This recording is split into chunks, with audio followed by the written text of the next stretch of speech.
السلام عليكم ورحمة الله وبركاته. بسم الله الرحمن الرحيم نحمده ونصلي على رسوله الكريم أما بعد. باب الحق الجاري والوصية به. We continue our book Riyadus Saliheen by Imam Nawawi rahmatullah alayhi. This is the 39th chapter of the book, and we're till the last hadith of the final hadith of the chapter.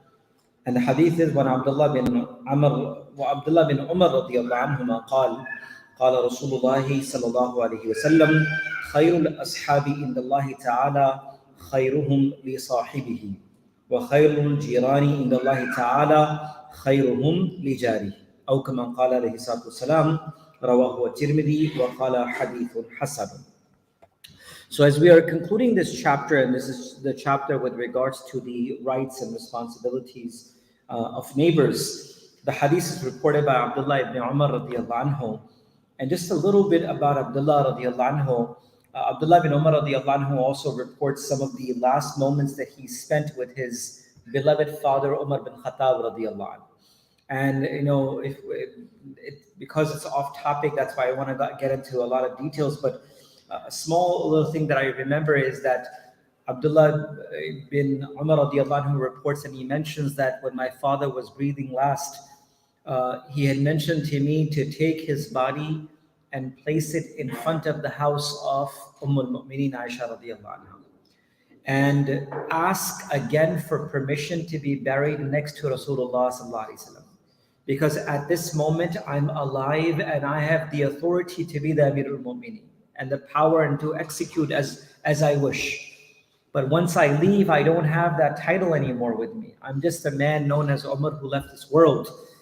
But then place my body outside of the house and then ask permission again to seek that if I'm allowed to be buried next to the beloved Prophet ﷺ and my beloved friend Abu Bakr as-Siddiq radiyallahu anhu.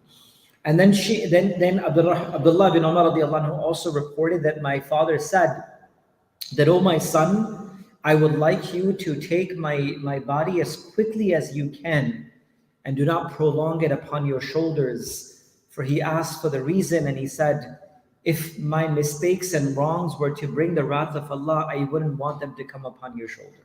Meaning this was the fear of Allah that these righteous individuals had of Allah subhanahu wa ta'ala. The fear and the consciousness of Allah that they had, even though they were given the glad tidings of Jannah. Where Rasulullah said, I've seen a palace in Jannah so beautiful, which is of a Qurayshi, and there was none other than Umar bin Khattab radiyallahu anhu. The glad tidings that if there was a Nabi after me, it would have been you, O Umar. But they still had so much fear of Allah in the sense of consciousness that they would always ask. Abu Bakr as-Siddiq radiyallahu anhu would question very often that I wish I was never born. I wish that I was here on a body of a mu'min. I wish I was an animal, a bird that would fly away and would never have to stand in front of Allah to answer the question. So subhanAllah, that consciousness of these great companions. So Abdullah bin Umar radiyallahu anhu reports, and he mentions that Rasulullah sallallahu alaihi wasallam said, Khairul ashabi indallah. Who is the best of the companions? Ashab refers to sohbah, which refers to companionship, our friends. So the best of the companions in the sight of Allah subhanahu wa ta'ala is the one who is the best to his companion. Meaning, as a companion can guarantee that this person is a person of great manners. Meaning when a person has traveled with someone, if someone can guarantee the akhlaq and manners of someone's companionship, then the Prophet ﷺ said this person is the greatest and the best of the companion. I'll talk about this in just a few moments. وَخَيْرُ الْجِيرَانِ عِنْدَ اللَّهِ تَعَالَى. And who is considered to be the best of the neighbors in the sight of Allah subhanahu wa ta'ala is the one who is the best, where the neighbor could guarantee for them on the day of Qiyamah that this person was the best neighbor. Meaning, this would be the best person in the eyes of Allah subhanahu wa ta'ala. So two things: best companion and best neighbor, both coming from individuals that we interact with.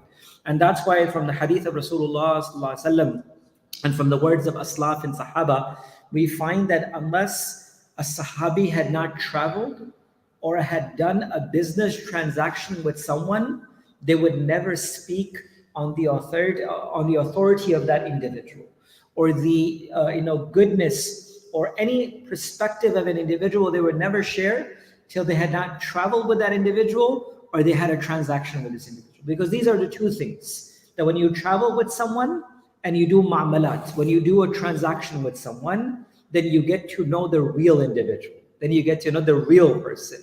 that when the money is coming and not coming, it's going or not coming, and that transaction that happens between business and tijara.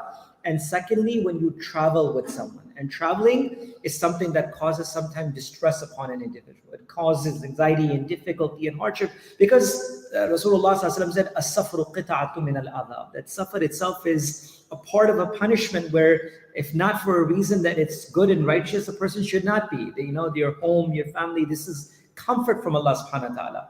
So while a person is traveling, you can get to know a lot about the real person, of who that person is. So that's why Rasulullah ﷺ mentioned that the best of the companions are those whose friends or companions can guarantee their companionship. And when we look at the larger aspect of suhbah and companionship, ulama have mentioned to look for few qualities when we choose friends. Number one, hadith of Rasulullah ﷺ defines that the words of that individual increase you in your knowledge. Number one, meaning be in the company of those that their words are wise. And that's why someone asked Luqman the wise that, would you take kingdom or would you take wisdom? So he said, I would always take wisdom over kingdom, because I've never seen a wise man sit at the doorstep of the kings, but I've seen kings sit at the doorstep of the wise men, right? So wisdom of people. When you sit with them, you increase in knowledge, number one.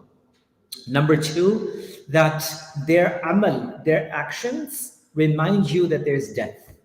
Meaning they're always focused about the life of akhirah. They're not about the pursuits of dunya. They're not always, rushing towards the life of this world. Meaning their amal reminds you of akhirah, right? You see them and you know that this person is preparing for something. Like, for example, you go to your friend's house and uninvited, and you walk inside and they don't even have to say anything, but their movement, momentum, turning around, all this will remind you that they're going somewhere. If someone is traveling, they're packing something, they're moving around, it shows they're looking at the clock, meaning they're showing that they got to go somewhere. So sometimes they don't even have to say, but the existence or the presence of someone can remind you that they have to go somewhere, they have to travel.